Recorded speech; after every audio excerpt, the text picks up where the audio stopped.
On Tuesday, Republicans easily won over the Senate, gaining at least 7 new seats. With both houses of the legislature now under the control of the GOP, many are watching to see how policies will be affected by the change in party leadership.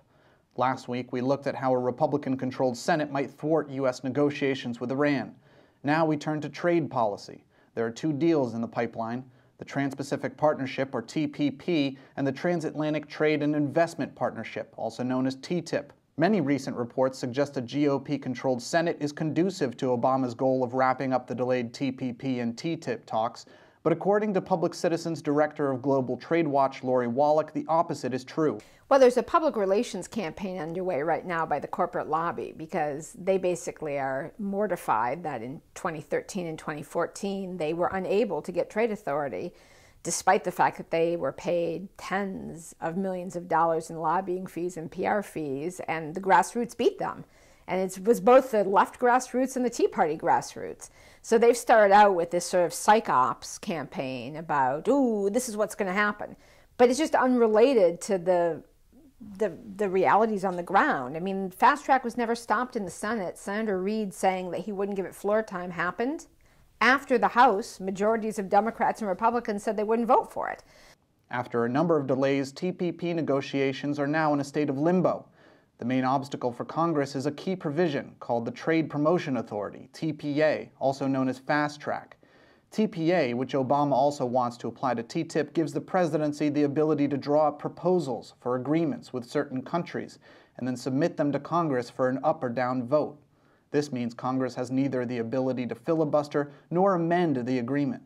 With most of the negotiations taking place behind closed doors, Wallach says that Congress feels as if the agreement is not about national interests, but about corporate interests. But there's so much in there that both Democrats and Republicans don't like, but a bunch of big companies do, that actually a lot of people think unless Congress was in handcuffs and the agreement was stuck on the legislative luge run of the fast track process, it could be hard to get that agreement through Congress. So basically the question on everyone's mind is, would the Tea Party suddenly say, let's give President Obama more authority through fast track? And the answer is probably no.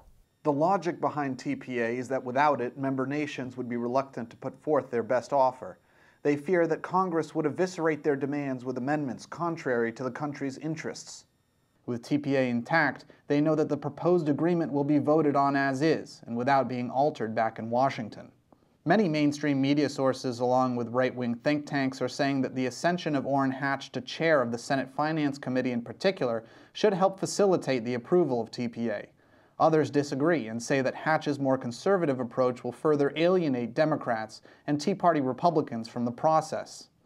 The media and the trade-free promoters are trying to portray that this is going to be easier now so that Obama can have more leverage in the negotiations with Asian countries in particular.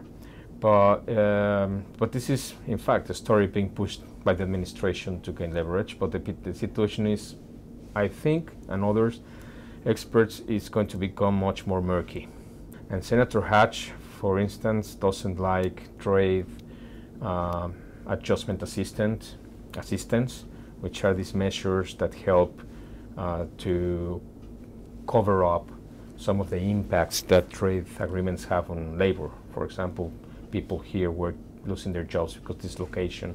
Manuel Perez Rocha is an associate fellow at the Institute for Policy Studies. He argues that even beyond the issue of fast track, Hatch, along with his Republican constituents, are more likely to tone down the regulatory language within an agreement that is, for many, already lacking in measures that protect labor, the environment, and healthcare infrastructures abroad.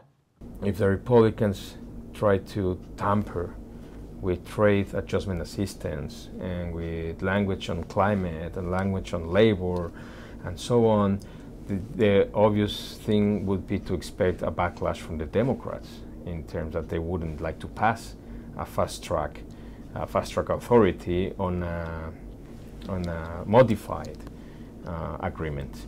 So this is the probable scenario, that the situation will be much more litigious. Coupling this kind of deadlock over the fast-track authority is a recent divide between Obama and Republicans on the issue of Japan's involvement in the TPP. Japan is disputing American demands in the sectors of agriculture and the auto industry. Basically, between now and April, when there are major national elections in Japan, the Prime Minister of Japan, who's from the party that's attached to the rural base, the farm base, can't make any more concessions on agriculture. And so that means the U.S. was going to have to back down from the demand it was making that Japan zero out all agricultural tariffs as part of the TPP deal. And maybe Obama would do that to be able to get a deal he could put his name on. Unfortunately, the Republicans have been the ones demanding that either Japan agree to get rid of all tariffs on all agriculture products or that Japan get thrown out of the TPP. And so now Obama will have less flexibility than he would have in the era of divided government to actually be able to make the deal he might want to just to get credit for it. In the end, the Republican win in the Senate means the GOP might use the TPP and T-TIP negotiations not as a point of common ground with the Obama administration, but as a tool for leverage.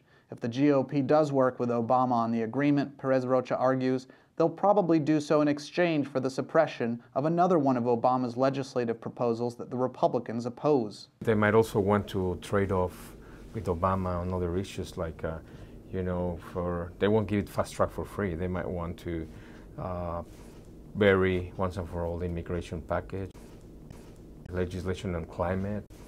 So this is very political. That course of action would appeal to Republicans who want to counter their reputation as obstructionists to many of Obama's legislative proposals. But a second possibility, Perez Rocha says, is that Republicans might annul the remaining protective measures within the TPP and wait for a GOP presidential win in 2016 to pass the agreement. I mean, they might not want to give fast track to Democratic Party or to another Democratic Party presidency, but try to keep it for when and if they win the presidency, right? So I think it's going to become a tool or an element of great discord. It's not like black and white, like saying Republicans like free trade and therefore it's going to pass. While more acerbic and risky, that strategy would fall in line with the GOP's agenda to punish and deprive the Obama administration of any concessions, destroying both his influence and the larger image of a Democrat in the White House. For the Real News Network, Thomas Hedges, Washington.